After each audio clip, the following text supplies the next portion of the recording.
akong nahumaling sa kwento mo dahil sa binibigyan mo ito ng buhay na halos nakakasama na ako sa paglalakbay ng bawat karakter sa kwento.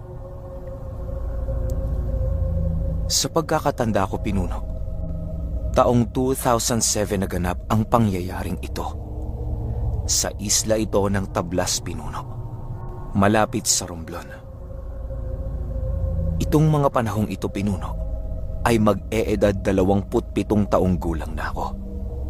May asawa na ako noon, kaya ang ginagawa ko noong mga oras na yon ay paghahanap buhay para maitaguyod ko ang aking pamilya. Dahil nasa isla ako nakatira noon, Pinuno, ay ang pangunahing pamumuhay namin sa lugar na yon ay pangingisda.